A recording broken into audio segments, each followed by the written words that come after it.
ফেরাউন সেদিন চেয়েছিল, আজকে ফেরাউনের উত্তরসূরিরা সেটা চাইছে, সেই দিকেই যাচ্ছে।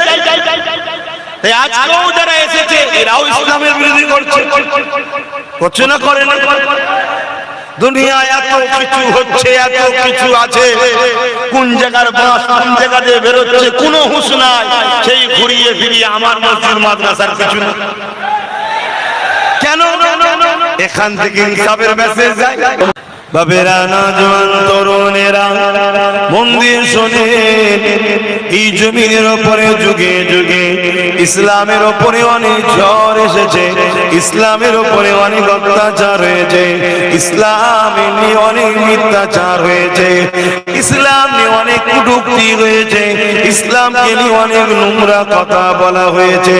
এ যুবকেরা, তরুণেরা, বাপেরা, কারণ হলো একটা, ইসলাম সত্য প্রথার বিরুদ্ধে।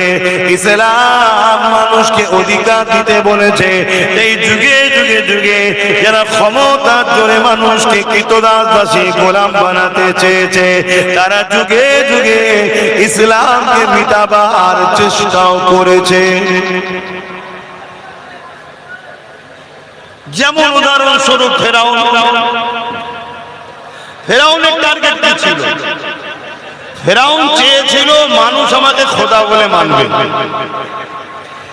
আমি যা খুশি তাই করব, মানুষের বলার কিছু অধিকার থাকবে না, আমি মানুষকে খুন করতে পারবো, আমি মানুষকে লুটবো, মানুষের বেটিকে ভোগ করব, মানুষ আমার গোলাম হয়ে থাকবে, কৃতদাস দাসী হয়ে থাকবে। এটা চেয়েছিল ফেরাউন। তাই ফেরাউনও দেখলো আমার রাস্তার বাধা হয়ে দাঁড়াচ্ছে ইসলাম। ইসলাম কি বলছে? জুলুমকে মিটাও, অত্যাচারকে মিটাও, জালিমকে মিটাও, মানুষকে বাঁচার জায়গা দাও, মানুষকে নিরাপত্তা দাও। আল্লাহর আসমানের নিচে জমিনের উপরে মানুষকে নিরাপত্তার সাথে শান্তির সাথে বাঁচার ব্যবস্থা করে দাও। এটা ইসলাম বলছে। ফেরাউন দেখছে আমি তো গরিব বানাতে চাইছি, কেন গরিব যদি না হয় আমার তো হুকুম মানবে না। পেটের জ্বালা থাকলেই আসবে, ভিক্ষা দেবো, এলে 500 টাকা রাখ, এলে 200 টাকা রাখ, এলে 1 প্লেট বিরিয়ানি খা, তবেই তো আমাকে দাদা দাদা স্যার করে ঘুরবে। ফেরাউন সেদিন চেয়েছিল, আজকে ফেরাউনের উত্তরসূরিরা সেটা চাইছে, সেই দিকেই যাচ্ছে। তাই আজকেও যারা এসেছে এরাও ইসলামের বিরোধী করছে না, করে না? দুনিয়ায় এত কিছু হচ্ছে, এত কিছু আছে, কোন জায়গার বাস কোন জায়গা দিয়ে বেরোচ্ছে কোনো হুঁশ নাই, সেই ঘুরিয়ে ফিরিয়ে আমার মসজিদ মাদ্রাসার কিছু না। কেন? এখান থেকে ইনসাফের মেসেজ যায়, এখান থেকে মানুষকে মানবতার মেসেজ দেওয়া হয়, এখান থেকে মানুষকে শেখানো হয় জুলুমের বিরুদ্ধে সংগঠিত হও, অত্যাচারের বিরুদ্ধে সংগঠিত হও, খুনিদের বিরুদ্ধে সংগঠিত হও, নারীদেরকে অধিকার দাও, মাতৃভূমিকে ভালোবাসো। এখান থেকেই তো মেসেজ দেওয়া হয়। তাই ইংরেজরাও ইসলামের বিরুদ্ধে ছিল, আজ ইংরেজদের চেলারাও ইসলামের বিরুদ্ধে। কেন? ইংরেজ চেয়েছিল যদি মাদ্রাসা কোনো থাকে তাহলে সেখান থেকে মেসেজ যাবে হুব্বুল আতান, দেশকে ভালোবাসো। তাহলে মৌলভী সাহেবরা যদি এক হয়ে দেশ বাঁচাতে লাগে, আমরা তো বদর করে দেখেছি 313 জনে বাপের নাম ভুলিয়ে ফেলেছে, এখানে যদি অনেকে লেগে যায় তো আরো বিপদ হয়ে যাবে। অতএব না থাকবে বাঁশ, না থাকবে বাঁশুরি, মাদ্রাসায় ছিল। বুঝছেন তো নাকি? কিন্তু সব কিছু যা করছে ইংরেজ বলো আর ইংরেজের চেলা বলো, এজিদ বলো আর এজিদের উত্তরসূরি বলো, এরা তো করতে এসেছে বাপ। কিন্তু এরা তো বারবার তো তখনই হয় যখন আমার জাত ঘুমিয়ে থাকে। তাহলে দোষী আমরা নয়, হ্যাঁ দূষিত আমরা। যত সমস্যার মূল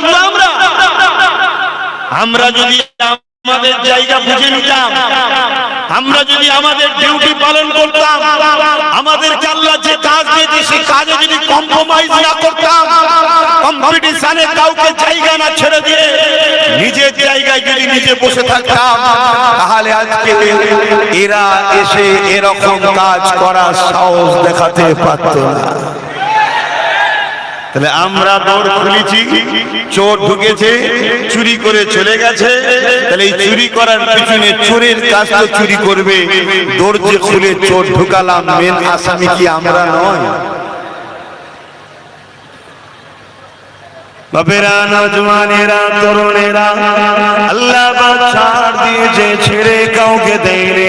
বিগত দিন অনেক জালিমকে ছাড় দিয়েছিল, আল্লাহ পাক কিন্তু ছেড়ে দেয়নি। আজ আল্লাহ পাক কাউকে ছাড় দিচ্ছে, ছেড়ে কিন্তু দেবে না। মনে রাখবেন, আল্লাহ যুগে যুগে আমাদেরকে পরীক্ষা নিয়েছে, আগামী দিনও আমাদেরকে পরীক্ষা নেবে। এ যুবকেরা, তরুণেরা, বাপেরা, যুগে যুগে দুটো দিক ছিল, একটা রহমানের আর একটা হলো শয়তানের। শয়তানের দিকে জালিমরা রয়েছে, শয়তানের দিকে খুনিরা রয়েছে, শয়তানের দিকে অত্যাচারীরা রয়েছে, শয়তানের দিকে রেপিস্টরা রয়েছে, শয়তানের দিকে এমন করে গরিবদেরকে যারা লোটে তারা রয়েছে। আর রহমানের দিকে যারা, তারা তো গরিবদেরকে বাঁচাবার জন্য, এতিমদের অধিকার দিবার জন্য, বিধবার মর্যাদা দিবার জন্য, নারী শান্তিটা প্রতিষ্ঠিত করার জন্য তারা যখনই শয়তান বাহিনীর বিরুদ্ধে কথা বলে, তখনই তারা রহমানের দলের লোকেদের উপরে জুলুম করে। এ যুবকেরা, তরুণেরা, ইতিহাস সাক্ষী দিয়েছে, যুগে যুগে যুগে রহমানের মানুষের দিগকে আর জমিনের উপরে অত্যাচার স্বীকার করতে হয়েছে, জুলুমের শিকার হতে হয়েছে। যেমন ইতিহাস সাক্ষী দিয়ে যায়, এই যে কারবালার মাঠে বসে রয়েছে, আরে আমার ইমামে হোসেন পাক যে কারবালার মাঠে গিয়েছিল, ওই কারবালার মাঠেও দুটো দিক ছিল, একটা হলো রহমানের দিক আর একটা হলো শয়তানের দিক। রহমানের দিকে ছিল আমার ইমামে হোসেন পাক, শয়তানের দিকে ছিল এজিদ ও তার বাহিনী। রহমানের দিকে ইমাম হোসেন পাক ছিল, হোসেন পাকের দিকে নারী শিশু পুরুষ মিলিয়ে মোট ৭২ জন ছিল, যিনারা লড়াই করতে আসেনি, যিনারা কুফা দাওতে যেতেছিল। কিন্তু শয়তান বাহিনী তিনাকে ঘিরে ফেলেছিল। শয়তান বাহিনীর দিকে ছিল ২৫,০০০। যুগে যুগে শয়তান বাহিনীর পাওয়ার বেশি হয় না, হয় না? ক্ষমতা শয়তান বাহিনীর দিকে ছিল এজিদের হাতে, রাজ পাওয়ার সেদিন এজিদের হাতে না হোসেন পাকের হাতে? এই কথা বলছেন না কেন? ভেতরটা আগুন হয়ে গেছে। আর হোসেন পাক মাত্র ৭২ জন। যাচ্ছে কোথায়? দাওয়াত দিয়েছে, দাওয়াতে কুফায়। পরিবারের স্ত্রী আছে, বাচ্চা আছে, বোন আছে, কন্যা আছে, ৬ মাসের বাচ্চা সাথে করে নিয়ে পুরো পরিবার সহ, তখন তার গাড়ি সিস্টেম ছিল না, একটা একটা কাফেলা বেরোতো, ওই কাফেলা যাচ্ছে কুফাতে দাওয়াতে। আর এজিদ তৎকালীন সময়ে শাসক ছিল, জোর করে শাসক। কি করে শাসক? জোর করে, যেমন এখন জোর করে অনেকে শাসক হচ্ছে না, এদিক ওদিক করে, ঘেটে ঘেটে চুরি করে আর করে হচ্ছে না, হয়নি? কোন দিক দিয়ে যদি নাও পারে রাষ্ট্রে নাম পেলে বাদ দিয়েও চেষ্টা চলছে,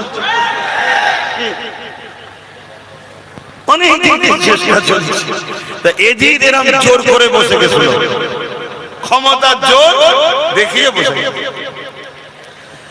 ইমামে হোসেন পাককে এজিদ মেসেজ পাঠিয়েছিল, হোসেন তুমি আমার নেতৃত্ব মেনে নাও। কেন? তুমি যদি মেনে নাও, পৃথিবীতে আর আমার বিরোধী করার কেউ থাকবে না। কেন? তুমি নবীন নামাজা, তুমি যাকে হাত মিলাবে দুনিয়া সবাই তাকে হক বলে মেনে নেবে, ঠিক তো নাকি?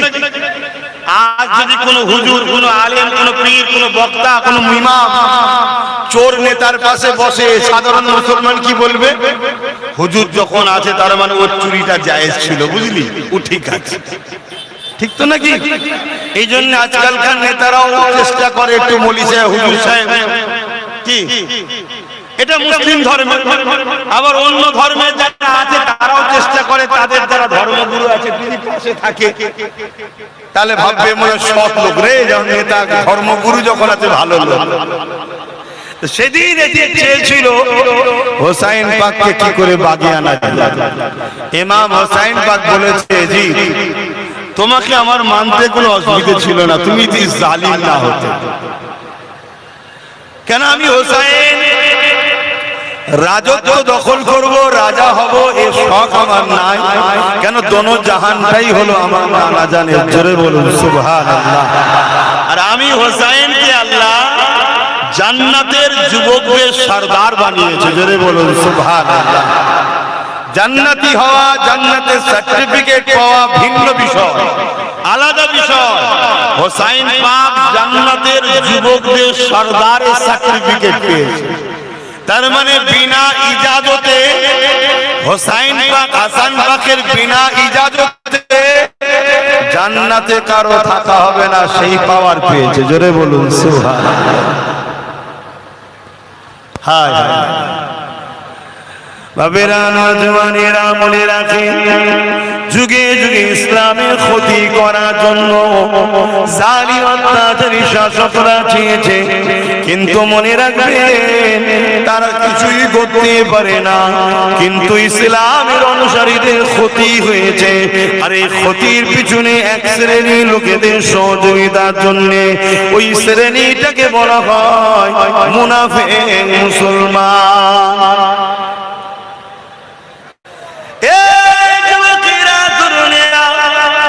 কেন আমরা কারবালা যদি দেখি, কারবালার মাঠে দুদিকে দুটো দল দাঁড়িয়ে আছে, একদিকে ইমাম হোসাইন পাকের দিকে আর একদিকে এজিদ বাহিনী এজিদের দিকে। হোসাইন পাকের দিকে 72 জন দাঁড়িয়ে আছে, 72 জনই কলেমা পড়া। এজিদের দিকে 25,000 দাঁড়িয়ে আছে, তারাও কিন্তু কলেমা পড়া। 72 জন নামাজ পড়া, এজিদের দিকে 25,000 তারাও নামাজ পড়া। কেন কারবালায় দুটো আযান হয়েছিল, একটা এজিদ বাহিনীর তাবুতে আর একটা হোসেন বাহিনীর তাবুতে। কারবালা দুদিকে দাড়ি টুপি ছিল, দুদিকেই নামাজ রোজা ছিল, দুদিকেই নবীর দ্বীনকে মাননেওয়ালা দাবিদার ছিল। কিন্তু একদিকে ছিল মুখ থেকে আর একদিকে ছিল দিল থেকে। ইমাম হোসেন পাকের বাহিনী ছিল দিল থেকে আল্লাহ ও রাসূলকে মানা, আর এজিদ বাহিনী ছিল মুখ থেকে মানা। আজকের দিনও দুই ধরনের মুসলমান রয়েছে, একটা হলো হোসাইনি মুসলমান আর একটা হলো এজিদি মুসলমান। হোসাইনি মুসলমান কারা? যারা জীবন দিতে হয় দিয়ে দেবে, সন্ত্রাসকে সাপোর্ট করবে না, জালিমকে সাপোর্ট করবে না, খুনিকে সাপোর্ট করবে না, ধর্ষকদের ঘরে সাপোর্ট করবে না, অত্যাচারীদেরকে সাপোর্ট করবে না, সমাজ বিরোধী ঘরে সাপোর্ট করবে না। তাতে যদি জীবন চলে যায় চলে যাবে, সন্ত্রাসবাদ জুলুমবাদকে অত্যাচারীকে কখনো সাপোর্ট করবে না। এরাই হলো হোসাইনি।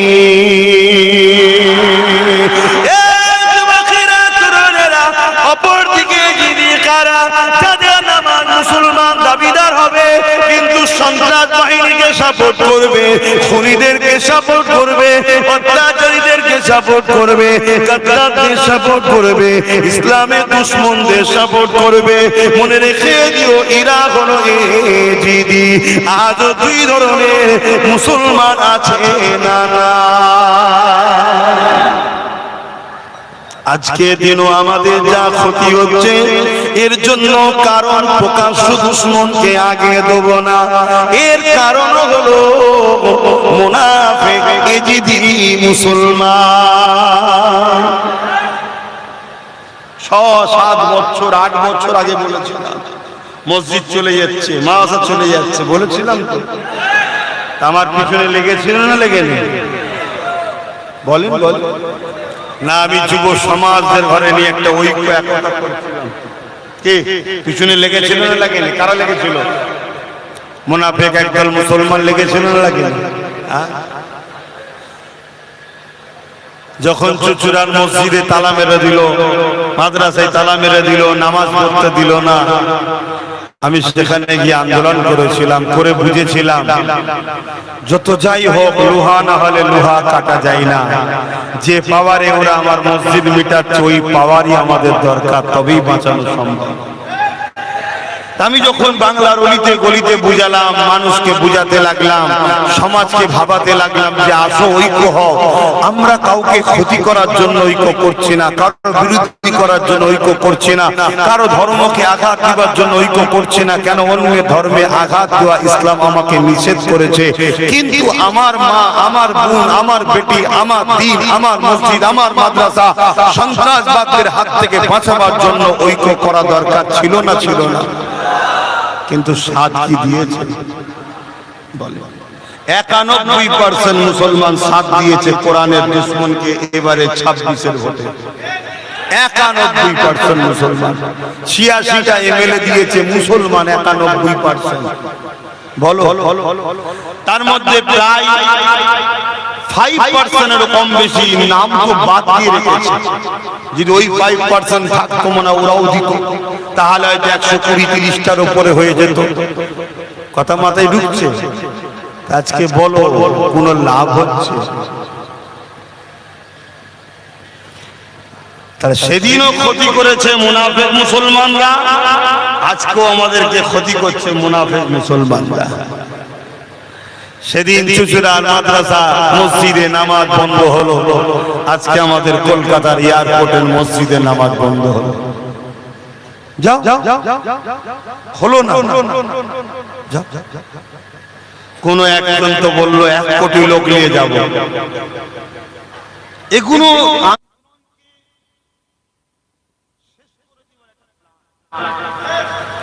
প্রথম বললো কেউ নামবি না, তারপরেই হঠাৎ করে বললো 1 কোটি লোক নিয়ে যাব। তাহলে আন্দোলনের মুড বললে তো আমি ছোট মানুষ, আবার তার কিছু ভক্ত মুরিদ আছে, ভালোবাসার মানুষ আছে, গাল দেবে সোশ্যাল মিডিয়ায়। আল্লাহর ঘর তোমার কাছে আগে নয়, পীর আগে, মুর্শিদ আগে, ইমাম আগে, তোমার হযরত আগে, শায়েখ আগে। একবার ভাবলে না? সে তার তো আখের গুছিয়েই যাচ্ছে, তোমার কি হচ্ছে? আজকে আমার জায়গায়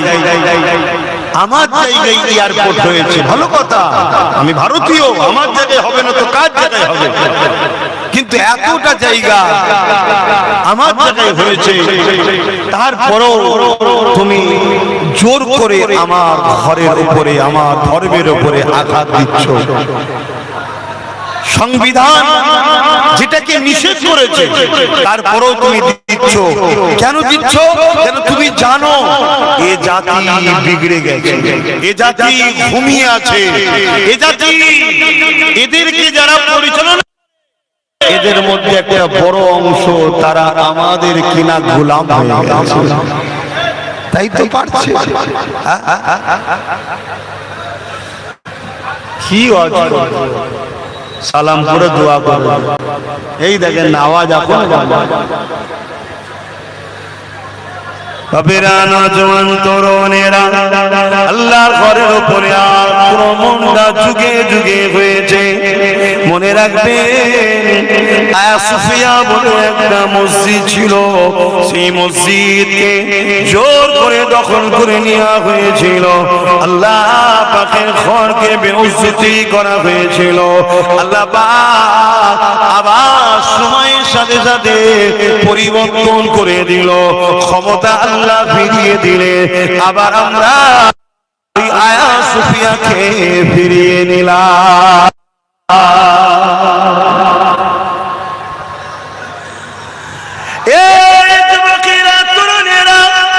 যদি তোমার দিল সত্যি কাঁদে আল্লাহ ঘরের জন্য, যদি তোমার দিল সত্যি কাঁদে খোদার নবীর ঘর মসজিদ মাদ্রাসার জন্য, তোমার দিল যদি সত্যি কাঁদে ইনসাফের জন্য, তোমার দিল যদি সত্যি কাঁদে মানবতার জন্য, তোমার দিল যদি সত্যি কাঁদে না সত্য সাম্য শান্তির জন্য মনে রেখে দিও, তবে তুমি ঈমানদার মুসলমান, তাহলে তোমার জন্য জান্নাত রয়েছে। দুনিয়াতেও ধৈর্য ধরো, বিজয় তুমি পাবে। আর যদি তোমার আল্লাহর ঘরের জন্য না কাঁদে, মাদ্রাসার জন্য যদি না কাঁদে, তোমার দিল যদি ইনসাফের জন্য না কাঁদে, তোমার দিল যদি তোমার মাতৃভূমির জন্য না কাঁদে, তোমার দিল যদি ইনসানিয়াতের জন্য না কাঁদে, তোমার দিল যদি অমুসলিম গরিব দুঃখী অসহায়দের জন্য না কাঁদে, মনে রেখে দিও তুমি আল্লাহ পাকের দয়াটা পাবে না। কারণ রাসূলুল্লাহ জানিয়ে দিলে মানুষের উপরে দয়া করে না, সে মহান স্রষ্টা আল্লাহ পাকে দয়া পাবে না। এই মুসলমান হোক, হিন্দু হোক, আদিবাসী হোক, সাঁওতাল হোক, খ্রিস্টান হোক, বাগদি হোক, এসসি হোক, এসটি হোক, বিসি হোক, মানুষকে উপরে দয়া দেখাতে হবে, মানুষকে ভালোবাসতে হবে, প্রেয়ার করতে হবে। হে যুবকেরা, তরুণেরা, বাবেরা, হে নবী পাকের প্রেমিকেরা, তুমি মহান স্রষ্টা আল্লাহ পাকে দয়া পাবে। এই শিক্ষা আমার মাদ্রাসায় দেওয়া হয়, এই শিক্ষা আমার মসজিদে দেওয়া হয়, এই শিক্ষা আমার কোরআন দিয়েছে, এই শিক্ষা আমার রাসূলুল্লাহ দিয়েছে। এই যুবকেরা, তরুণেরা, দুঃখের বিষয় জুড়ে একদল মিডিয়া ইসলামকে মিথ্যা প্রচার করে বেড়ায়, দুনিয়া জুড়ে আজ একদল মিডিয়া ইসলামের নোংরা কথা বলে বেড়ায়। কেন তাদের ভয় হচ্ছে? কিসের ভয়? কেননা তারা তাদের মিথ্যার দোকানকে টিকিয়ে রাখতে পারছে না, তাদের খুদের মিথ্যার দোকান ছেড়ে দিয়ে দলে দলে দলে দলে ইমানের নূরে কলেমা পড়ে আমিনা লালের প্রেমিক হয়ে যাচ্ছে। বলো আমেরিকার জর্জ ডব্লিউ বুশ যেমন চেয়েছিল আমেরিকা থেকে ইসলামকে মুছে দেবো, ইসলামকে রাখবো না, এই জর্জ ডব্লিউ বুশ কেন তুমি কাজ করতে লেগেছো? কেননা আমেরিকার যুবক যুবতীরা মুহাম্মদ রাসূলুল্লাহ জীবনী ফলো করতে লেগেছে। তারা আমার নবী পাকের জীবনী সোশ্যাল মিডিয়াতে গুগলে সার্চ করছে, তারা গুগলে সার্চ করে আমার রাসূলুল্লাহ জীবনী পড়তে লেগেছে। আর আমার নবী পাকের জীবনী কি ইন্নাকা স্বয়ং স্রষ্টা জানাচ্ছে সব থেকে উত্তম চরিত্রওয়ালা হলো মুহাম্মদ রাসূলুল্লাহ। আল্লাহ কোরআন জানাচ্ছে উসওয়াতুন হাসানা, সব থেকে উত্তম সুন্দর আখলাক হলো মডেল হিসাবে মুহাম্মদ রাসূলুল্লাহ। যে নবী আমার দুশমনকেও পানি পান করিয়েছে, যে নবী আমার যারা নবীকে শহীদ করতে এসেছে তাদেরকে রাসূলুল্লাহ মাফ করে দিয়েছে। ইতিহাসের পাতা সাক্ষী দিতে লেগেছে আমার নবীর আখলাক দেখে দলে দলে মানুষেরা ঈমানের কালেমা পড়ে মুসলমান হয়ে গেছে।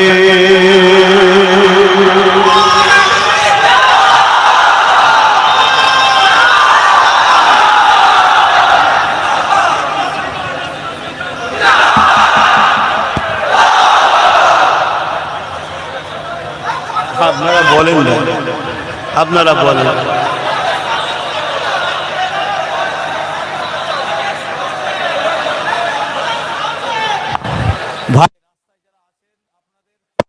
আপনারা যাবেন,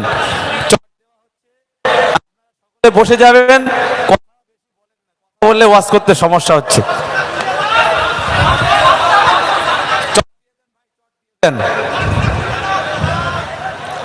দরুদ শরীফ আল্লাহুম্মা সাল্লি আলা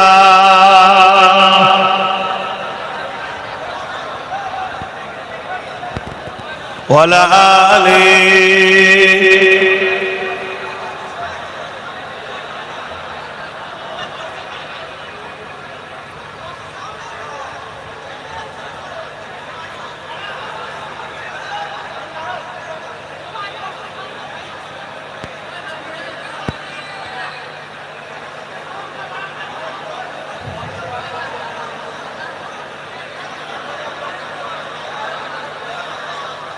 আল্লাহুম্মা সাল্লি আলা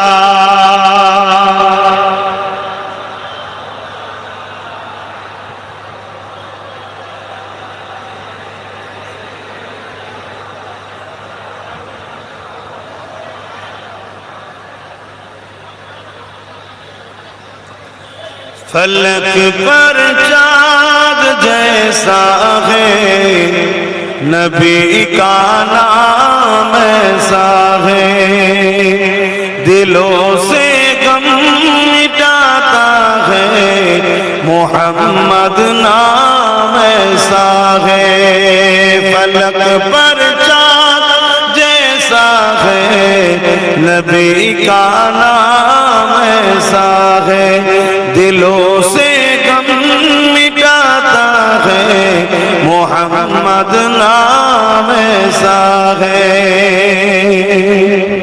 ये दिल जब गम का मारा हो मोहम्मद याद आता है ये दिल जब गम का मारा हो मोहम्मद याद आता है जुदा जब कोई अपना हो मोहम्मद याद आता है फलक पर चाँद जैसा है नबी का नाम ऐसा है दिलों से गम मिटाता है मोहम्मद नाम ऐसा है अल्लाहुम्मा सल्ली अला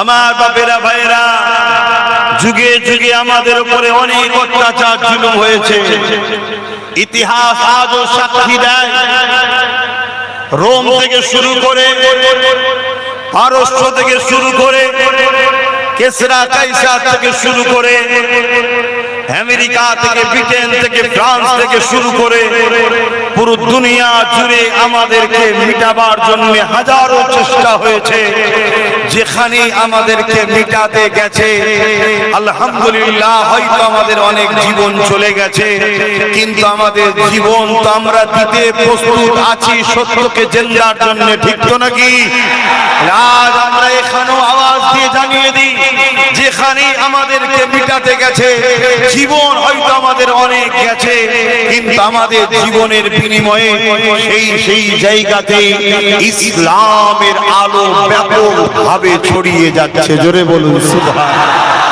আরো জোরে বলুন সুবহান আর উদাহরণ ইউরোপ দুনিয়া পশ্চিমা দুনিয়া ইউরোপ কান্ট্রি ইউরোপ দুনিয়া চেয়েছিল আমেরিকা ফ্রান্স বিভিন্ন দেশ চেয়েছিল ইসলামকে মিটিয়ে দেবে জর্জ ডব্লিউ বুশও চেয়েছিল কিন্তু জর্জ ডব্লিউ বুশের কন্যাই ঈমানের কলেমা পড়ে হাফেজে কোরআন আল্লাহ বানিয়ে দিয়েছে জোরে বলুন সুবহান আজ তাদেরই মিডিয়া তাদেরই কলম তাদেরই লেখা তারাই আজকে বলতে শুরু করেছে কি আগামী 40-45 এর মধ্যে আমেরিকা সহ ইউরোপ দুনিয়া সংখ্যা গুরু হবে ইসলাম জোরে বলুন সুবহান অথচ সরকার তাদের প্রশাসন তাদের মিলিটারি তাদের সব ক্ষমতা তাদের হাতে সেখানে তো আর কেউ কাউকে জোর করে ধর্মান্তরিত তো করছে না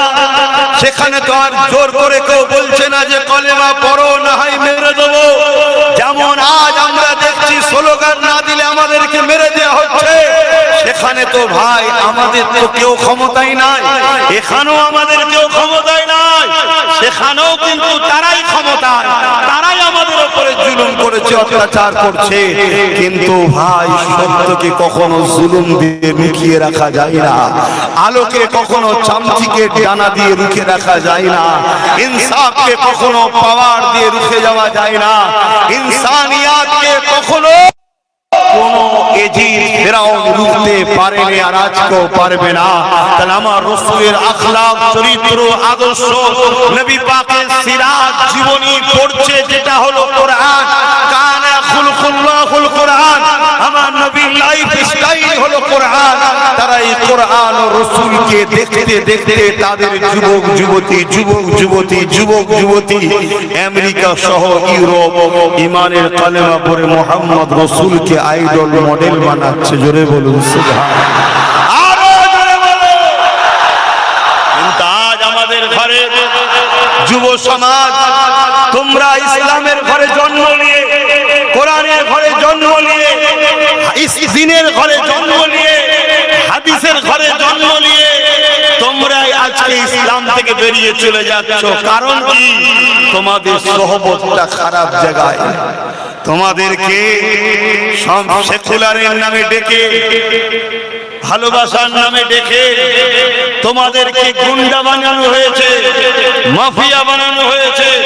তোমাদের দ্বারা অন্যের ঘরকে সাজানো হয়েছে, তোমাদের দ্বারা অন্যের জমিকে বারবার চাষ করানো হয়েছে, তোমাদের দ্বারা অন্যের পেটকে বারবার ভরানো হয়েছে, তোমাদের দ্বারা সবার আখের গুছিয়ে নেওয়া হয়েছে। আর সমাজের কাছে তোমাদেরকে বারবার হাইলাইট করা হয়েছে। মুসলমান মানে মারপিট করে, মুসলমান মানে অশিক্ষিত, মুসলমান মানে বোম মারে, মুসলমান মানে বন্দুক চালায়, মুসলমান মানে সমাজের বুকে কারো ভোট চুরি করে কাউকে জিতাবার জন্য মারপিট করে। বারবার তোমাদেরকে খারাপ করে দেখিয়েছে, প্রত্যেকেই দেখিয়েছে বাপ, সবাই তোমাদেরকে ব্যবহার করেছে। কিন্তু আজকে দিনের শেষে এমন একটা জায়গায় এসে দাঁড়িয়েছি, কেউ আগে হালকা মিষ্টি সুরে কথা বলে মারতো, আর আজকে কেউ ডাইরেক্ট মারছে। পার্থক্য শুধু এত জায়গায়, তুমি আমায় নেবে কিনা নেবে তোমার ব্যাপার। সেদিনও আব্বাস সিদ্দিকী যে জায়গায় ছিল, যে কথা বলেছিল, আজকেও সে জায়গায় আছে, সে কথাই বলছি। মুখ একটা, কথা একটাই আছে, দুটো করিনি আমি, আজও সে জায়গায় আছে। তাই তোমাদেরকে আজও বলছি, সময় এখনো আছে, পরিবর্তন হও, ঐক্যবদ্ধ হও, একতা হও, নিজের মায়ের জন্য হও, নিজের বেটির জন্য হও, নিজের বোনের জন্য হও, নিজের স্ত্রীর জন্য হও, নিজের ঐতিহ্যকে বাঁচাবার জন্য হও। আরে তোমার নতুন প্রজন্মের বাচ্চাগুলোর জন্য ঐক্য হও। তুমি ভাবো আজকে তোমাকে কিভাবে শেষ করার ষড়যন্ত্র চলছে। এই জায়গায় অনেক মায়ালু দাঁত দেখিয়ে বেরোবে, হাসবে তোমার সামনে, আমি আছি তো।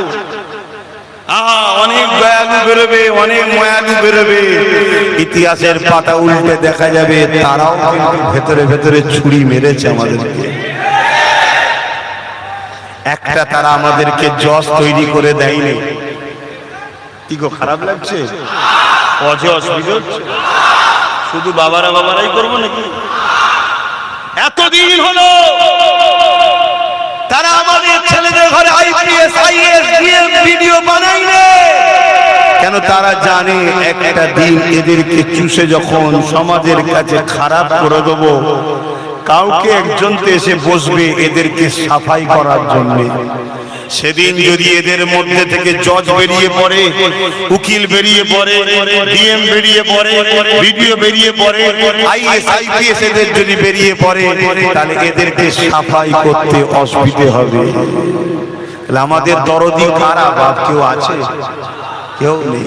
কিন্তু একটা ছেলে তো বলছে যে একবেলা খেতে যদি নাও পারো, না খাও, ছেলেকে পড়াও।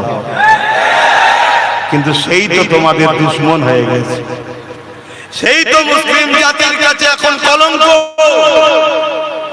যদি বিশ্বাসের হতো তাহলে আর 91% ওই দিকে না গিয়ে এদিকে যদি চলে আসতো, আজকে 100-র উপরে লাঠি হাতে থাকতো। তাহলে ও যদি পাওয়ার দেখাতে পারে, আমিও ছাড়তাম না তখন। কথা কি বলা ভুল হয়ে গেল নাকি? কিন্তু কে কাকে বুঝাবে আর কে বুঝবে? বললেই বলবে হুজুর আসবে, সব কথা বলবে কেন? তা চলো বলা ছেড়ে দিলাম, চালাও, যার যাতে ভালো লাগছে করো না, চালাও না। আসো মহব্বতের কথা বলে দিই তাহলে।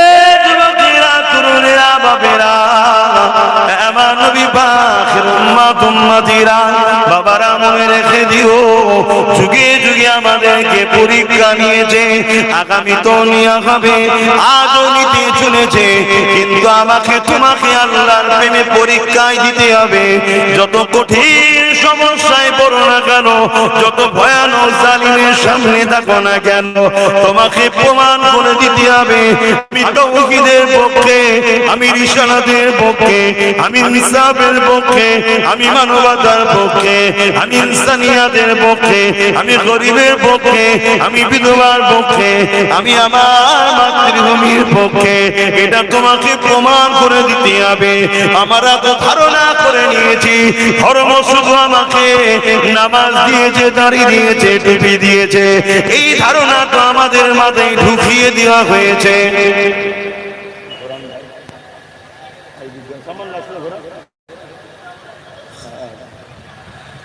আমাদের মাথায় তো আস্তে আস্তে ঢুকানো হয়েছে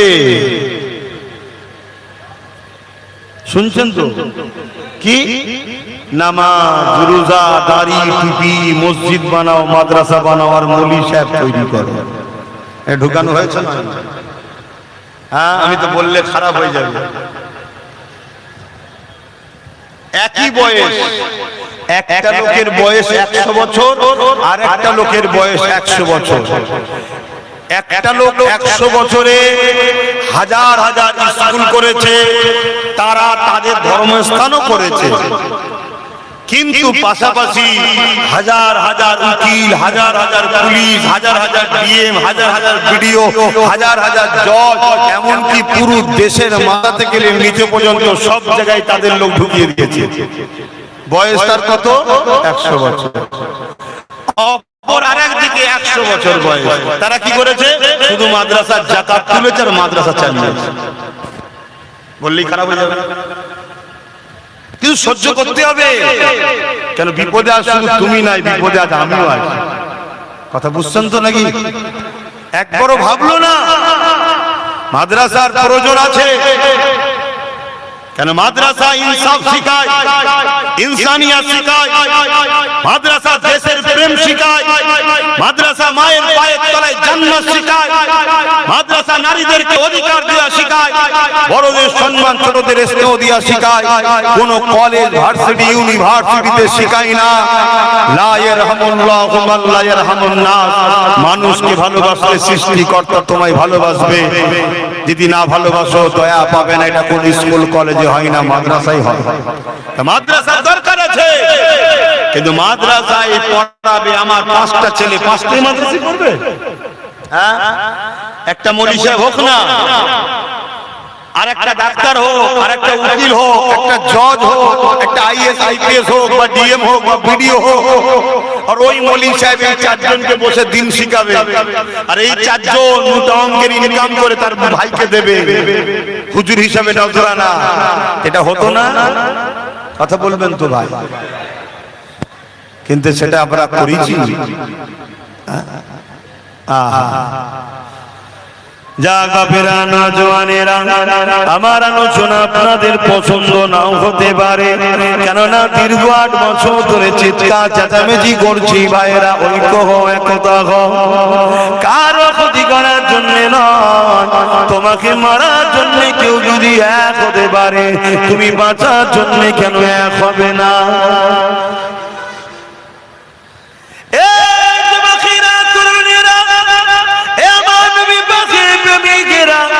আমি জানি আল্লাহ দিনের জন্য যথেষ্ট আমি এটাও জানি আমাদের সংখ্যা কখনো বেশি প্রয়োজন হয়নি যতবার লড়াই হয়েছে আমাদের সংখ্যা কখনো মাইনে রাখেনি আমাদের সংখ্যা প্রত্যেকবারে কম ছিল আমাদের সংখ্যা প্রত্যেকবারে জালিমদের থেকে কম ছিল আমাদের হাতে পাওয়ার প্রত্যেকবারই ছিল না আমাদের হাতে অর্থ পাওয়ার প্রত্যেকবারই ছিল না কিন্তু আলহামদুলিল্লাহ প্রতিবারেতে বিজয় আলহামদুলিল্লাহ আমাদেরই হয়েছে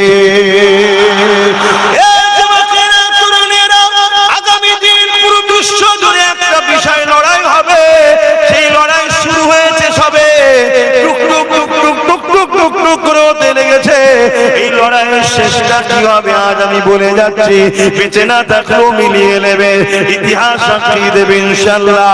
এই লড়াই শেষ যেদিন হবে সেদিনও আমাদের সংখ্যা কিন্তু কম থাকবে, সেদিনও আমাদের হাতে পাওয়ার থাকবে না, সেদিনও আমাদের হাতে কোন রকম অর্থ পাওয়ার, ম্যান পাওয়ার, মানি পাওয়ার, মাসুল পাওয়ার কিছুই থাকবে না।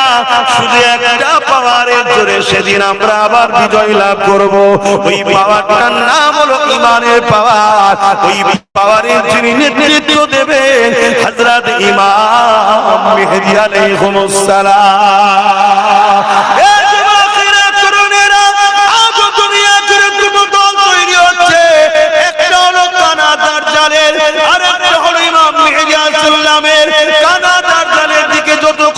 যাবে, চোরেরা যাবে, ডাকাতেরা যাবে, চরিত্রহীনরা যাবে, জালিমরা যাবে, পৃথিবীর অত্যাচারীরা যাবে, খুনিরা যাবে, সমাজ বিরোধীরা যাবে, এমন করে চরিত্রহীনেরা তার জালের দিকে যাবে। এই দিকে এখনো পরিকল্পনা চলতেছে, অপর দিকে এটাও পরিকল্পনা। আরে আমাদেরকে শিক্ষা দিতে হবে, সেটা হলো এটা মানবতার পক্ষে, ন্যায়ের পক্ষে, গরিবের পক্ষে। যিনি দাঁড়াবে হযরত ইমাম মেহেদী আলাইহিস সালাম, তিনি ইমাম হাসান হোসেন হুজুরের আওলাদ হবে। তিনার নেতৃত্বে আল্লাহ পাক এই জমিনে আবার ইনসাফ, ইনসানিয়ত, ন্যায়, সত্য, শান্তি, সাম্য তামাম পৃথিবীতে গরিবের মুখে হাসি ফুটবে, এতিমের মুখে হাসি ফুটবে, নারী অধিকার মিলবে, তামাম পৃথিবীতে আবার শান্তি প্রতিষ্ঠিত হবে।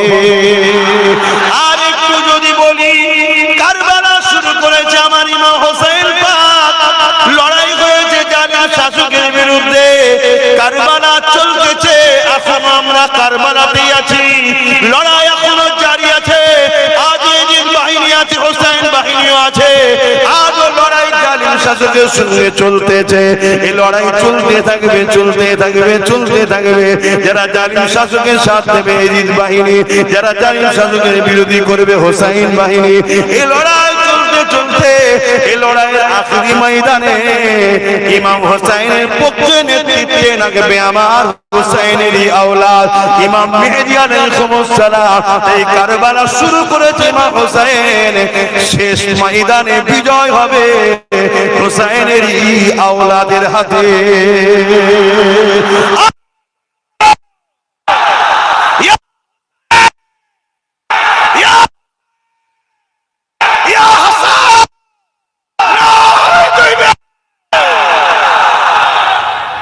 আল্লাহ,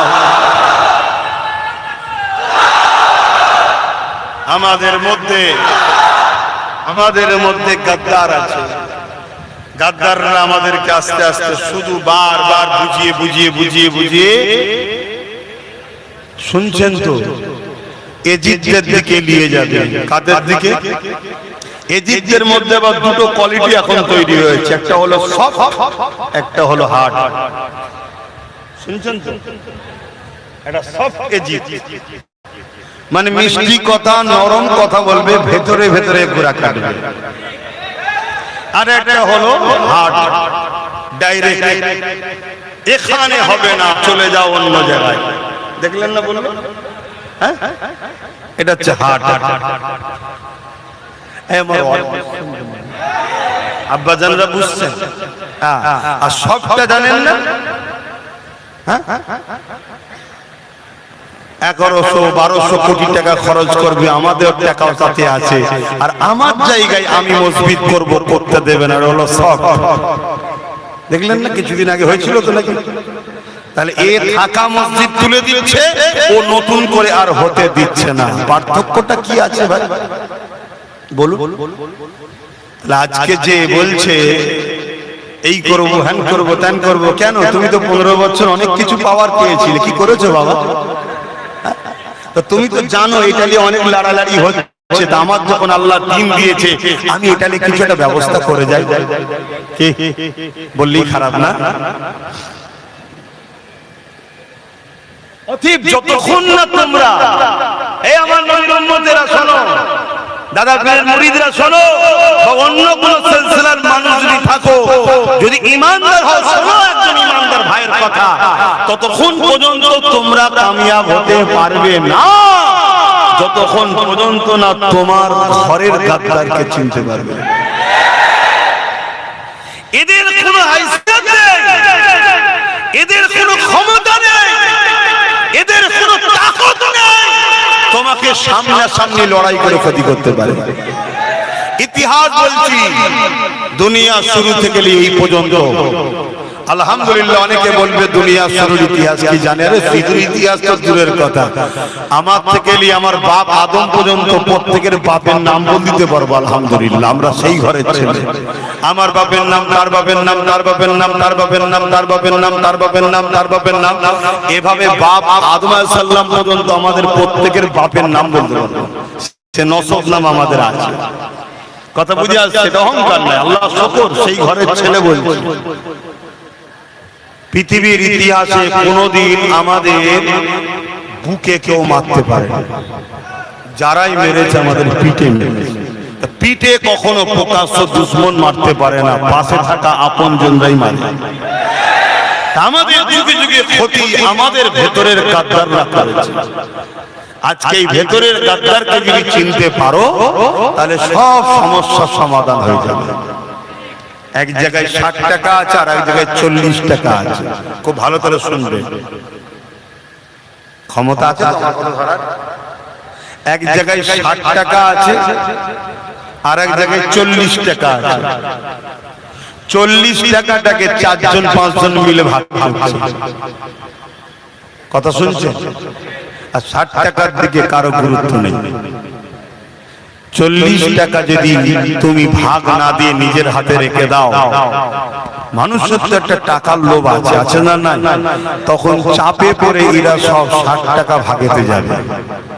আর 60 টাকা যখনই ভাগে যাবে তখন 60 টাকার ভাগ কিন্তু দুর্বল হবে, 40 টাকার ভাগ তখন কিন্তু শক্তিশালী হবে। কিছু মাথায় ঢুকছে? হ্যাঁ, ঢোকে না? মেন কথাটা কি? আমার কমই তক্ষণই বলবে যে উনি সব কথা বলছে কেন, উনি তো এসেছে নামাজের কথা বলবে। ও মূর্খ, জানে না যে ইসলামে শুধু নামাজই আছে, আর কিছু নেই নাকি? ইসলামে ধর্মনীতি আছে, সমাজনীতি আছে, পরিবার নীতি আছে, রাষ্ট্রনীতি আছে, রাজনীতি আছে, সম্প্রীতি নীতি আছে, মানব বন্ধু নীতি আছে। এ যুবকেরা, তরুণেরা, ইসলামে বিশেষ নীতিও রয়েছে। তাহলে একজন আলেম হিসাবে নামাজের কথাও বলতে হবে, রোজার কথাও বলতে হবে, ধর্মের নীতির কথাও বলতে হবে, সমাজ নীতির কথাও বলতে হবে, পরিবার নীতির কথাও বলতে হবে, প্রতিবেশী নীতির কথাও বলতে হবে, রাষ্ট্রনীতির কথাও বলতে হবে, রাজনীতির কথাও বলতে হবে, বিজনেস নীতির কথাও বলতে হবে। কেননা আলেমরাই হলো আল উলামা ওয়ারাসাতুল আম্বিয়া। আলেমরা যদি মনে করে আমি শুধু ধর্মনীতির কথা বলবো, তাহলে নবীর ওয়ারিস হিসাবে তাহলে অন্যজন তাহলে বাকি কোনো কে বলবে? কেননা নবী তো কোনো কাউকে আমার ওয়ারিস বলে যায়নি। নবী বলেছেন আল উলামা ওয়ারাসাতুল আম্বিয়া, আলেম হাক্কানীরা হলো আমি রাসূলুল্লাহ আমার ওয়ারিস। তাহলে নবী যে গুণ করেছে ওই গুণ আমাদের কত করতে হবে। আল্লাহ পাক কোরআনের মধ্যে জানিয়ে দিচ্ছে, মা তাকুমুর রাসূল ফাখুযুহু ওয়া মা নাহাকুম আনহু ফান্তাহু। আমার নবী যা আদেশ করছে নিয়ে নাও, আমার নবী যা নিষেধ করছে ছেড়ে দাও, আমার নবী যা দিচ্ছে নিয়ে নাও, আমার নবী যা ছাড়তে বলছে ছেড়ে দাও। তাহলে নবী ধর্মনীতি নিয়েছে, ওটাও নিতে হবে। নবী সমাজ নীতি দিয়েছে, ওটাও নিতে হবে। নবী রাজনীতি দিয়েছে, ওটাও নিতে হবে। নবী রাষ্ট্রনীতি দিয়েছে, ওটাও নিতে হবে। নবী বিজনেস নীতি দিয়েছে, ওটাও নিতে হবে। নবী সংসার জীবন নীতি দিয়েছে, ওটাও নিতে হবে। এ যুবকেরা, তরুণেরা, তাহলে আমার নবীর কথা বলবে কে? নবী বলছে আমার কথা তো বলবে আল উলামা ওয়ারাসাতুল আম্বিয়া, আলেম হাক্কানীরা, নবীর ওয়ারিস যারা তারা বলবে। তাহলে আজকে উলামারা যদি বলে বাবারা নামাজ পড়ো, রোজা রাখো, হজ করো, দাঁড়িয়ে রাখো, মসজিদ মাদ্রাসা বানাও, ভালো কথা বলেছেন, ধর্মনীতি হয়ে গেছে। কিন্তু সমাজনীতির কথা বলবো না, অর্থনীতির কথা বলবো না, রাজনীতির কথা বলবো না, রাষ্ট্রনীতির কথা বলবো না। এই উলামা তাহলে বলুন আমার নবী পাকের দিনের সামান্য কিঞ্চিত শিখালে বাকিটা তো আর এই সমাজকে আপনি দিলেন না। এই সমাজ যখন তোমার কাছ থেকে পেল না, এই সমাজকে তখন দুনিয়ার ব্যাপারীরা তারা মিথ্যা দিকে নিয়ে যাবে, গানের নামে রাজনীতির আসর তৈরি করবে, দলীয় কাজের নামে বিজয়া দিবস উপলক্ষণ করাবে, যেটা আমার দলের কাজ চলো। অথচ রাসূলুল্লাহ জানালে যেখানে গায়রুল্লাহর কোনো কাজ হয় ওই জায়গায় তোমরা যেও না, ওখানে আল্লাহ পাকের লানত হয়। এই কেউ যদি গায়রুল্লাহর উপাসনা করে সেটা তার পছন্দ, তার রুচি, তার কাছে সে মহান স্রষ্টার কাছে জবাব দেবে। কিন্তু আমি যখন এক খোদার বিশ্বাসী, তাহলে আমার খোদাকে যেখানে অমান্য করে গায়রুল্লাহকে নিয়ে আসা হয়, আমি উম্মতে মুহাম্মাদী হিসাবে দলীয় কাজ বলে সেই জায়গায় তো আমি কখনো শরীক হতে পারি না।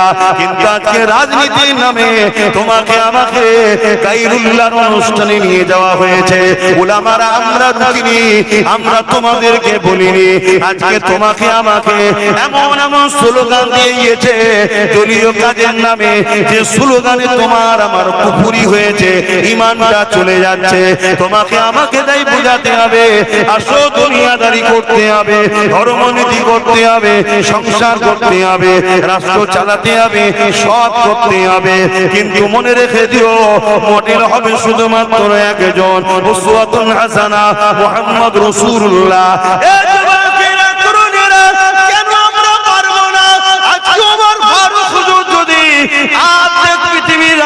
চালাতে পারে, আবার মদিনার মসজিদে নববী শরীফে ইমামতিও করতে পারে, তাহলে আমাদের ইমামদের কাছে প্রশ্ন, হ্যাঁ আমার ইমাম ভাইয়েরা আমাকে খারাপ নিও না ভাই, ভালোবাসি, বুঝাতে চাইছি। অনেক খেতে হয়েছে মানুষের জন্য কথা বলতে গিয়ে।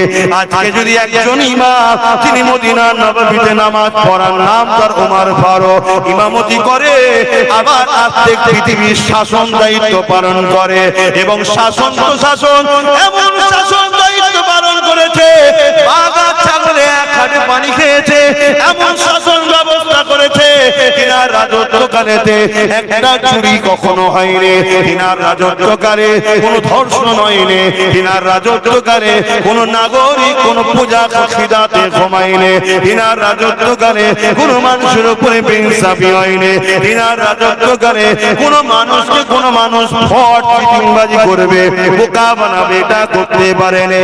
আমার ওমরে ফারুক মসজিদের ইমাম ছিলেন, আবার আর্থিক পৃথিবীর শাসনকর্তা ছিলেন। তাহলে আজকে কেন আমাদের ইমামরা আগে আসবে না যে আমি ইমামতিও করব, আবার পঞ্চায়েতের প্রধানও হব? অসুবিধে কোথায়? কিন্তু বললেই বলবে হুজুর রাজনীতির কথা কেন বলবে, তা মরগে যা,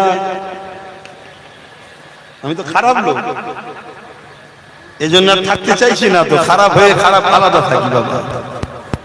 কি গো অসুবিধা হচ্ছে নাকি? হ্যাঁ হ্যাঁ অসুবিধে, ভাগ বাটরা করতে অসুবিধা হবে, তো ওই জন্য ঢুকানো যাবে না। আর যদিও তুমি না আসতে পারো, কমসে কম পরামর্শ দিতে পারো, ভালো নাকি? হ্যাঁ তাও দেবে।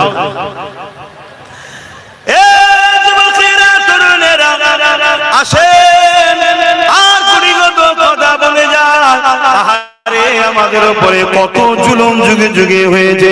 এই জুলুমের একটা নমুনা বলে যাচ্ছি। হালাকু খান তার নাম ছিল, নাম শুনেছেন হালাকু খান? কি গো বলবো তো, ইতিহাস যারা পড়েছে জানে হালাকু খান এমন একটা জালিম শাসক ছিল। হিটলার যেমন এক কথাই সবাই চেনে, হালাকু খান তার অনেক আগের সময়ে ছিল।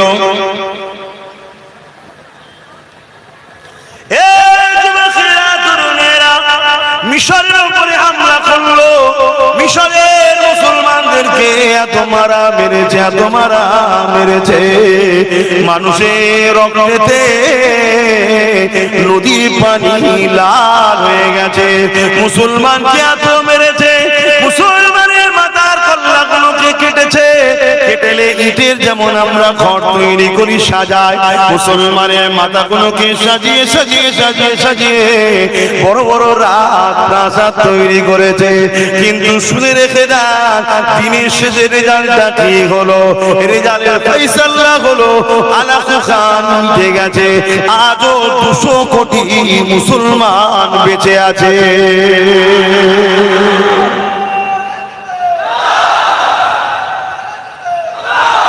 তুমি মরবে না? কি গো বলবো তো মরবে না? ভয় লাগছে মরতে? মরবে না? মরার শখ নেই? হ্যাঁ, মরতে হবে, মরতে হবে। ভালো কাজ করে মরো, ন্যায়ের পক্ষে থেকে মরো, সত্যের পক্ষে থেকে মরো, ইনসাফ করে মরো, জুলুম করো না, বেইনসাফি করো না, মরতে হবে।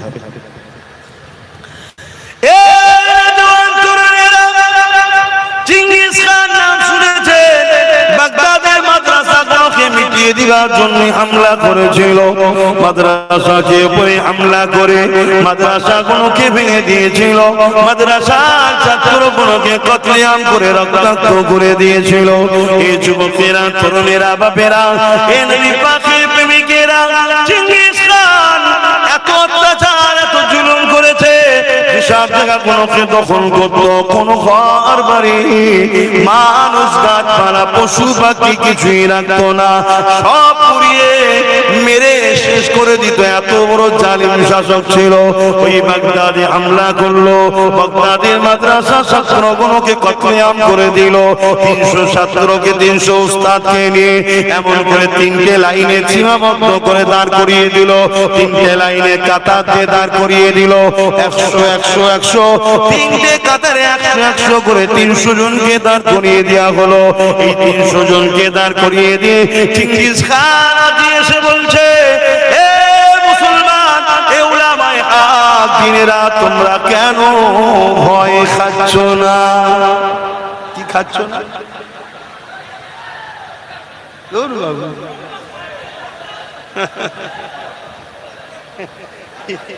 আবার কি বলছে?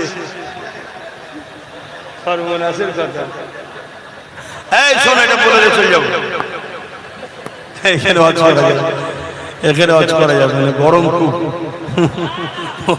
টিপা টিপি করে বলছে। শুনছে, আল্লাহ ছাড়া কাউকে ভয় করবে না, কখনো মরণের কথা চিন্তা করবে না। হায়াতের মালিক আল্লাহ, মৃত্যুর মালিক আল্লাহ। আল্লাহ যদি তোমাকে হায়াতে রাখে, ওই কিছু বছর আগে তুরস্কে একটা ভূমিকম্প হয়েছিল না, হাজার হাজার বাড়ি ভেঙে পড়ে গেল। সেই ধসের নিচে তো একটা মায়ের প্রসব বেদনা হলো, একটা সন্তান হলো, মাটাও মারা গেল, বাপটা মারা গেল। 2.5 দিন ধরে ওই বাচ্চাটা ওই বিশাল বিশাল বিল্ডিং এর তলাতে জিন্দা বেঁচে ছিল। জোরে বলুন, আজও বাচ্চাটা বেঁচে আছে, বলুন সুবহানাল্লাহ। একবার এলো না সুনামি, চলে যাচ্ছে গাড়ি বাড়ি টাকা ব্যাংক ব্যালেন্স সব মানুষজন মরে ভেসে চলে যাচ্ছে, ইমামও ভেসে চলে যাচ্ছে। আমার আল্লাহ ইমামকে নিয়ে যে একটা নারিকেল গাছ দিল। জোরে বলুন সুবহানাল্লাহ। অন্য গাছ দেয়নি। কেন দিল নারিকেল গাছ? কেন ওর উপরে থাকলে খাবারও পাওয়া যাবে। কেন কিছু না না পানি, তো পানিটা তো পাওয়া যাবে।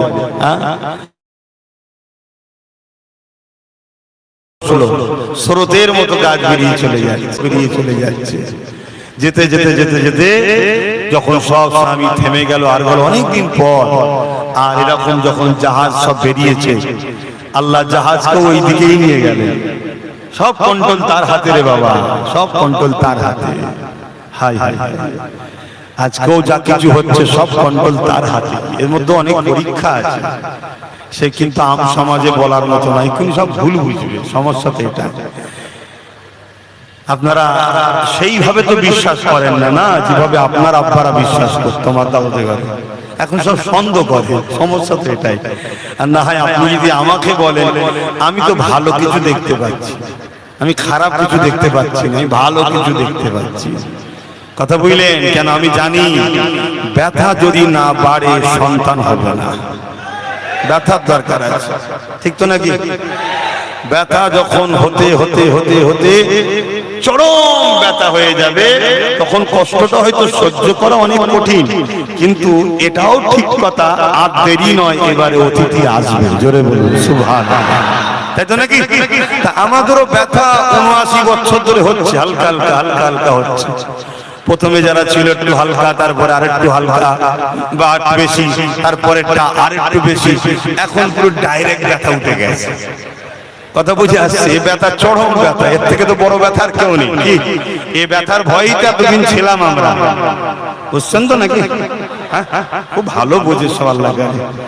এ ব্যথার ভয় তো ছিলাম, এ ব্যথার ভয়ে কখনো আমরা এক জায়গায় হইনি, ভাই ভাইকে সালামও দিইনি, এক জায়গায় হইনি, কেন আমরা এক হলে নাকি ব্যথা তাড়াতাড়ি উঠে পড়বে।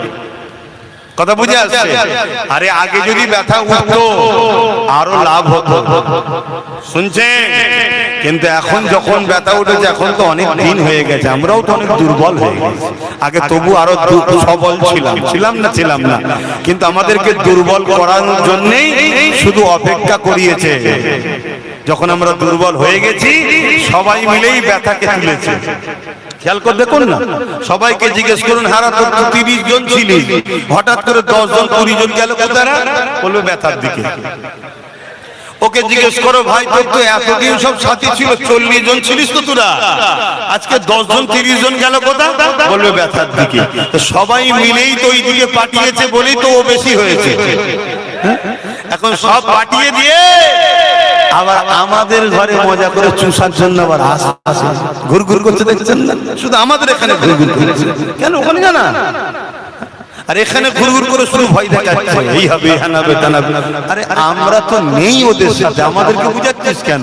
যারা সাথ দিচ্ছে বুঝা যে দেশটা শেষ হয়ে যাবে না, এটা একটা প্ল্যান, কিন্তু এই প্ল্যান আমরা তো ধরতে পারছি না।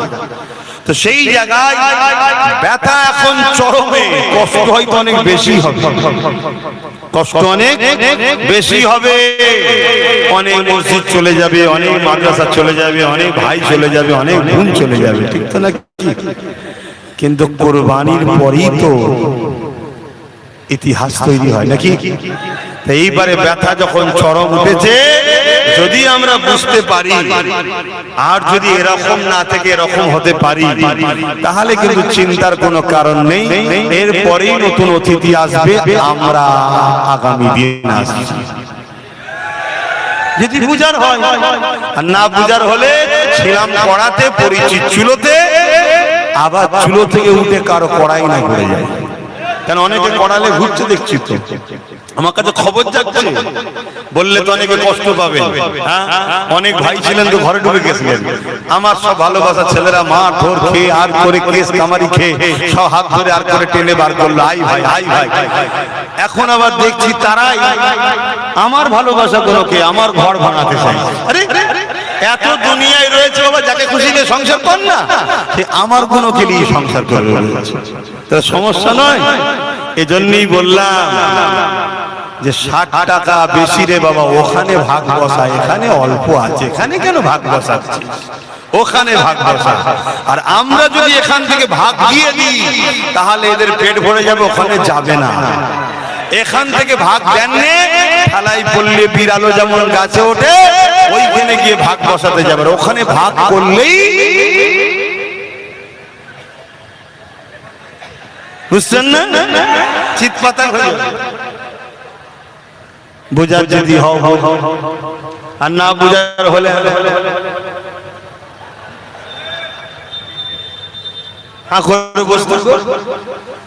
আর কি করা যাবে? চোখের সামনে বোনকে নিয়ে যে রেপ হবে, যারা রেপ করবে তাদের শাস্তি তো দূরের কথা, আন্দোলন যারা করবে তাদের শাস্তি আগে হবে, হচ্ছে না? এই জন্য বলছি, বোঝার যদি হয় বোঝো, না বুঝার হলে আমি আর কি করতে পারি? কেননা নবী আমার বলেছেন, যখন সমাজ তোমার কথা নেবে না, তখন তুমি তাদের থেকে দূরে সরে যাও। যদি না লাও, আমি কি করতে পারি? তাহলে দূরে সরে যেতে হবে, দরকার নেই বাবা, যার ভালো লাগে। তবে যাবার আগে আরেকটা শেষ কথা বলে দিয়ে যায়, ভয় একমাত্র খাবেন কাকে? আওয়াজ দিয়ে বলুন কাকে? এই নামটা এত আওয়াজ নিন, জালিমরাও যেন ভয় খায় কাকে? কাকে? কাকে? আমার আল্লাহর নাম এত সহজ নয়। আজান হলে দেখবেন অনেক কুকুর ছুটোছুটি করে। কেন? আজান যখন হয় শয়তান তখন ছুটোছুটি করে, আর আজান হলে এখন কিছু মানুষ কুকুরেরও সমস্যা হয়, দেখছেন না? ছুটোছুটি করে।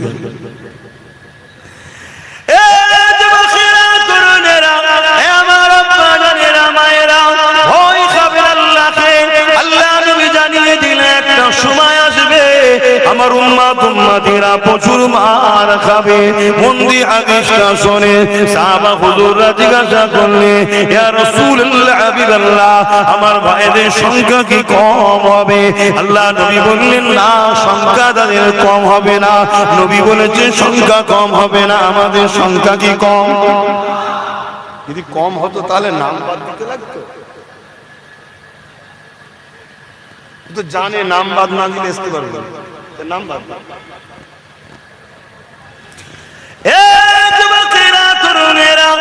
আল্লাহ নবী জানিয়ে দিলেন সংখ্যা তাদের কম হবে না। সাহাবা হুজুররা জিজ্ঞাসা করলেন, ইয়া রাসূলুল্লাহ হাবিবাল্লাহ, তাহলে মার কেন খাবে? আল্লাহ নবী জানিয়ে দিলেন, বাবা সাহাবারা, তাদের মধ্যে দুটো খারাপি ঢুকে যাবে। কি খারাপি ঢুকে যাবে? তারা আল্লাহকে ভয় না করে দুনিয়ার জালিম অত্যাচারী শাসককে ভয় করবে। এই ভয় তাদের মধ্যে ঢুকে যাবে। এ যুবকেরা, তরুণেরা, বাপেরা, তাহলে আমাদের মধ্যে ভয় করা দরকার ছিল আল্লাহ, কিন্তু আমার রাসূলুল্লাহর হাদিস মিলে গেল। আমরা আজকে চতুর্দিকে মার খাচ্ছি, যেখানেই তাকাও মার খাচ্ছি। কেন মার খাচ্ছি? নবী পাক জানিয়ে দিলেন, তাদের অন্তর থেকে আল্লাহর ভয় বেরিয়ে যাবে, দুনিয়ার জালিম শাসকের ভয় ঢুকে যাবে। আমাদের অন্তরে জালিম শাসকের ভয় ঢুকেছে না ঢোকেনি? এমনি এমনিও ঢুকে যায়নি, আমাদেরকে ঢুকানো হয়েছে। আর এই ঢুকানোটা কোথা থেকে হয়েছে? মাফ করবেন, খারাপ লাগলেও কিছু করার নেই, বলতে হবে, বলতে হবে। মসজিদের মেম্বারে দাঁড়িয়ে দাঁড়িয়ে ঢুকানো হয়েছে। মসজিদের মেম্বার থেকে বক্তব্য দেওয়া হয়েছে। কি বলা হয়েছে? এই জালিমের ভয় দেখানো হয়েছে, আল্লাহর ভয় আমাদেরকে দেখানো হয়নি। এই যুবকেরা, তরুণেরা, নবিয়ানা মেম্বার থেকেও ভয় দেখানো হয়েছে, জালিম শাসকের ভয় ঢুকানো হয়েছে। আজ আমি তোমাকে বলে যাই, ফেরাউনকে ভয় করিনি আমরা, নমরুদকে ভয় করিনি আমরা, সাদ্দাতকে ভয় করিনি আমরা, এজিদকে ভয় করিনি আমরা, হিটলারকে ভয় করিনি আমরা। আজকের দিনও দুনিয়ার জমিনে যারা জালিম অত্যাচারী খুনি শাসক রয়েছে, তাদেরকেও ভয় খাইনি আমরা। আমরা ভয় খাই একমাত্র আল্লাহকে। এই তোমাদের বলে দিয়ে যাই, ভয় খাবে আল্লাহকে। ওয়ালিমান খাফা মাকাম রাব্বিহি জান্নাতান, যারা আমার আল্লাহকে ভয় করবে, আমার আল্লাহ তাদেরকে দুটো দুটো জান্নাত দেবে। আল্লাহ কোরআনে অন্য জায়গায় বলছে, ইয়া আইয়ুহাল্লাযীনা আমানু তাকুল্লাহ, হে ঈমানদারেরা, তোমরা আমি আল্লাহকে ভয় কর, কখনো মাস দেখে এবং সত্যবাদীর অনুসরণ কর। ভয় করব কাকে? কাকে? কাকে ভয় করব? কাকে ভয় করব? কাকে? একমাত্র আল্লাহকে। কারণ আল্লাহ হাসিউল কাদির, আল্লাহ পাক তিনি, যিনি ফেরাউনকে নীল নদে ডুবিয়ে মেরেছে। আল্লাহ তো তিনি, যিনি এমন করে নমরুদকে খুঁড়া মশা দিয়ে মেরেছে। আল্লাহ তো তিনি, যিনি চিঙ্গিস খানকে মেরেছে, হালাকু খানকে মিটিয়ে দিয়েছে। এমন করে হতভাগা আকবরকেও মিটিয়ে দিয়েছে, ব্রিটিশকেও শেষ করে দিয়েছে। আল্লাহ তো তিনি, যিনি কত লাফালাফি করছিল যারা গত 2.5 মাস আগে, তাদেরকেও মিটিয়ে দিয়েছে। আল্লাহ তো তিনি, আজ কেউ সুযোগ পেয়েছে, সেও যদি মনে করে আমি বিরাট কিছু হয়ে গেছি, আল্লাহ তো তিনি, যিনি এদেরও নিশানা মিটিয়ে দেবে। কেননা জুলুম কখনো টিকে রাখতে পারে না, অন্যায় কখনো টিকে রাখতে পারে না, সন্ত্রাস কখনো টিকে রাখতে পারে না, খুনিরা কখনো চিরদীর্ঘদায়ী হতে পারে না। একমাত্র কোনো ইনসাফ নাই, দীর্ঘদিন থেকে আসছে। এই বলে যাব আল্লাহ পাক পরীক্ষা নেবে তোমাকে আমাকে, ন্যায়ের পক্ষে থাকবে, সত্যের পক্ষে থাকবে, কোন জালিম শাসককে ভয় করবে না, ভয় করবে একমাত্র আল্লাহকে।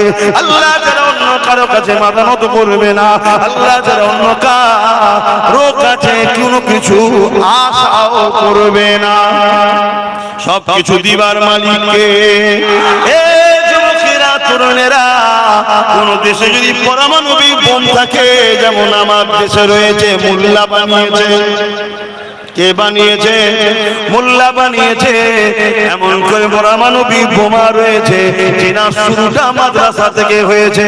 যা ওই বোম থাকার জন্য আমার দেশকে দুনিয়া কোন ভয় করে, কেন পারমাণবিক ছেড়ে দিলে সব চিৎপাতাং হয়ে যাবে, তাই তো নাকি? তাহলে কারো কাছে যদি পারমাণবিক বোম থাকলে তাকে যদি এত ভয় করে, কারো যদি হৃদয়ে আল্লাহ থাকে, এ পাওয়ারটা কত বুঝতে পারছো তো নাকি?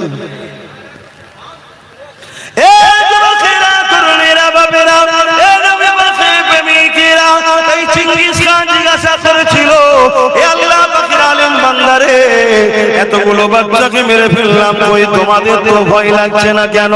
ওই সময় তারা বলেছিল আমাদের হৃদয়ে এমন একজনের ভয় রয়েছে, এখানে অন্য কারো আর ভয়ে স্থান পায় না। সেটা কে? উলামারা বলেছিলেন তিনি হলেন আমাদের স্রষ্টা আল্লাহ। এই যুবকেরা, তরুণেরা, চিঙ্গিস খান রেগে গেল, রেগে গিয়ে বলতে লাগলো, এ জাল্লাদ, আলেম গুলো ধর থেকে কল্লা আলাদা করে দে, কত জ্বালিয়েছে আমাদেরকে দেখো, কিন্তু আমরা কাউকে জ্বালাইনি রে বাবা। অনেকে মিথ্যা ইতিহাস শোনাচ্ছে দুনিয়াকে, তার ভিতরে তার লেজও নেই, আগাও নেই, কিছুই নেই। এই যুবকেরা চিঙ্গিস খান যখনই হুকুম করে দিল, কতল করা শুরু হয়ে গেল। একটার পর একটা আলেমের ধর থেকে কল্লা আলাদা হতে লেগেছে, আলাদা হতে লেগেছে। এই প্রথম কাতারেতে একজন বুজুর্গ আলেম ছিলেন, তিনি প্রথম কাতার থেকে দ্বিতীয় কাতারে চলে গেলেন। দ্বিতীয় কাতারে যখন অনুভব চলে যেতে লেগেছে, চিঙ্গিস খান দেখে নিয়েছে, কিন্তু কিছু বললো না।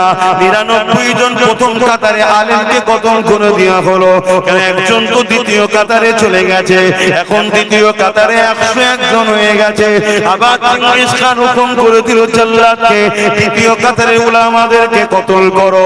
দ্বিতীয় কাতারে উলামাদেরকে কতল করতে লাগলো।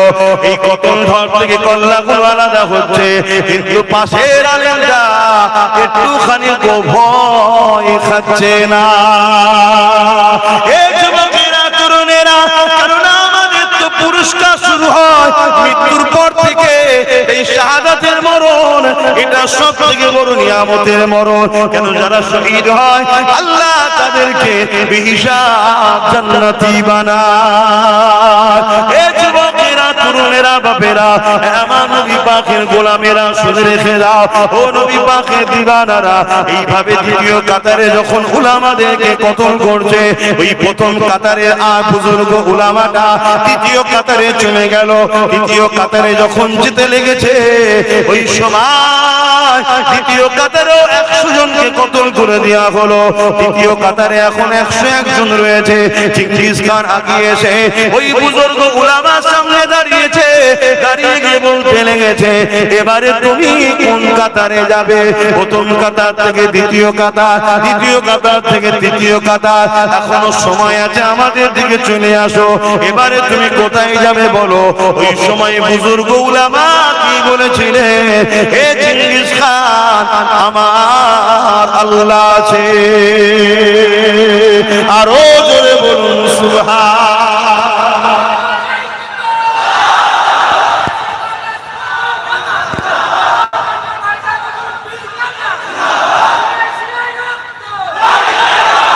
আজ যদি কেউ তোমাকে আমাকে বলে এবার তোমাদের কি হবে, তোমরা কি বলবে?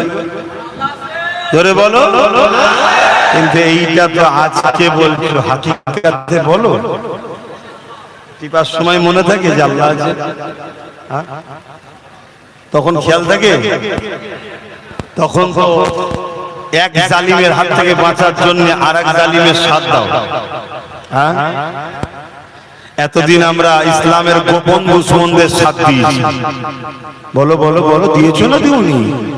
স্বীকার করো। এতদিন আমরা ইসলামের গোপন দুশমনদের সাথ দিয়েছি।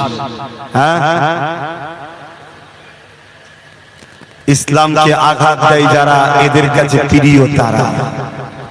বিগত দিনেও এমন অনেক চরিত্রহীন জালিমদের ঘরে নিয়ে এরা হুড়োহুড়ি করেছে না করে, আবার নতুন করে হুড়োহুড়ি করতে চাইছে।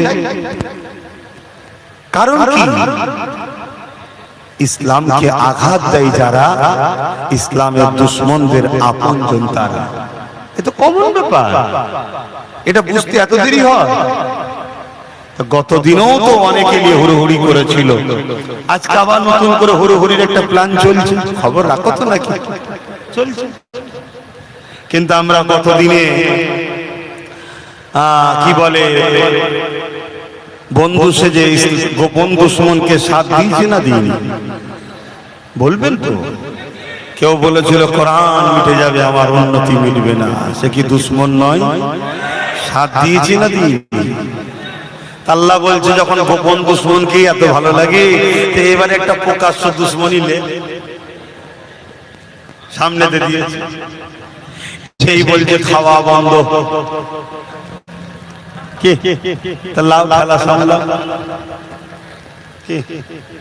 আমরা আমাদের কবর নিজেরা করেছি না করিনি? তাহলে এখান থেকে ফিরে আসার রাস্তা আছে না নাই? কে বলেছেন? আল্লাহ বড় দয়ালু। লা তাকনাতু মির রাহমাতিল্লাহ, বান্দা আমার রহমত থেকে নিরাশ হয়ে যাস না। আছে তো দরজা খোলা, কিন্তু আসতে হবে তো। এখনো কি আসার ইচ্ছা আছে? কোন দেখতেই পাচ্ছি না, এখনো তো আসার ইচ্ছা নেই।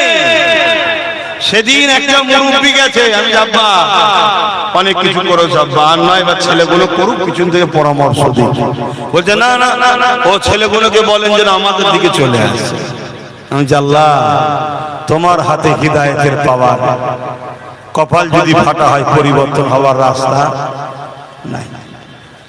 তোমার যাওয়ার সময় হয়ে গেল, এবার তুমি মসজিদে যাবে, তাসবিহ পড়বে, আল্লাহ আল্লাহ করবে।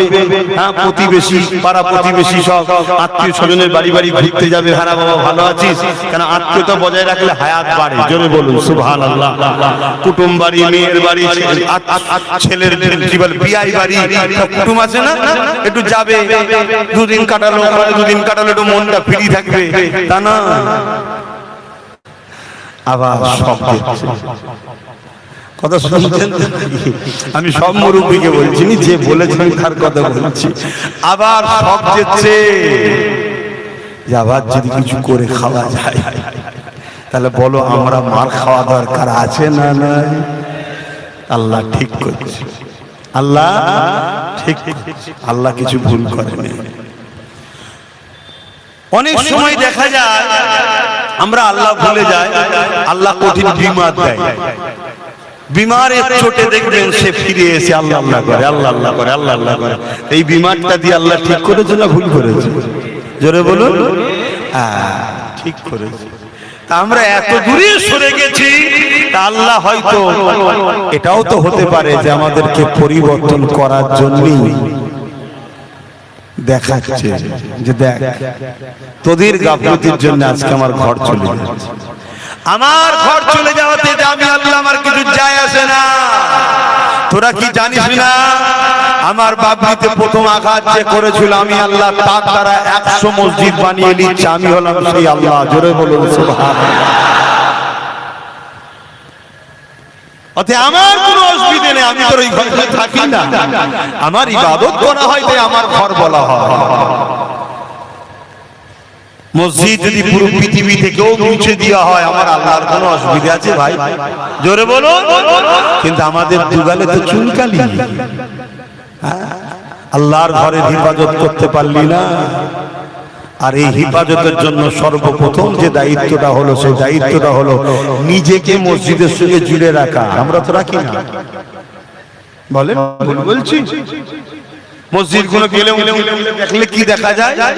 কেউ লাঠি ধরে, কেউ বেঁকে গেছে, কেউ টেরে গেছে, সেইগুলো কি বলেন ভুল বলছি? তাহলে যে সমাজের যুব সমাজ তার মসজিদ থেকে দূরে সরে আছে, ওই মসজিদকে তো টার্গেট করাই হয়। ধরুন আপনাদের এলাকার কোনো একটা জায়গা ওই জোন জলগোল ফেলে এমনি পড়ে আছে, লোক যে নোংরা ফেলে, উচড়া ফেলে, দোকানের জিনিসপত্র সব বাড়তি জিনিসগুলো যে ফেলে, কেউ যোগাযোগ নেই, দেখার নেই, পরিষ্কার পরিচ্ছন্ন নেই, তদারকি করার কেউ নেই। স্বাভাবিক ওই জায়গা থেকে জমি হাঙরদের নজর পড়বে না পড়বে না, এই জায়গাটার মনে হয় কেউ মালিক নেই, এটা দখল করে। ঠিক তেমনই মসজিদ গুলোতে আমাদের যুব সমাজ না যাওয়াতে আজকে মসজিদের দুশমনদের নজর পড়েছে। কথা বুঝছেন না? নাই এত জায়গা রয়েছে কলজে ভরে ওইখানটা দিয়ে দিতে হবে না, ওটা ব্যাপার নয়, ব্যাপার হচ্ছে ভেঙে দাও, মিটিয়ে দাও, অস্তিত্ব রেখনি। কেন? থেকে যারাই যাবে তারাই দেখবে এটা কি বলতে ইসলামের প্রচার হবে। দোকানটা শাটারটা বন্ধ করে দাও, নাই আমার খদ্দের থাকবে না। কথা বুঝছেন না? বুঝলেন না? মনে রেখে দিও, আল্লাহ তোমাকে আমাকে কাউকে ছাড়বে না, হিসাব নেবে, হিসাব নেবে। তুমি আমি নেতাদের পাকা ঘর তৈরি করার জন্য মারপিট করেছি, তুমি আমি নেতা নেত্রীর গদি বাঁচাবার জন্য মারপিট করেছি, তুমি আমি নেতাদের ছেলেপুলেদের ব্যাংক ব্যালেন্স হবে, গাড়ি হবে, তার জন্য মারপিট করে ওদেরকে বারবার ক্ষমতায় বসিয়েছি। কিন্তু একবারও আমরা আল্লাহ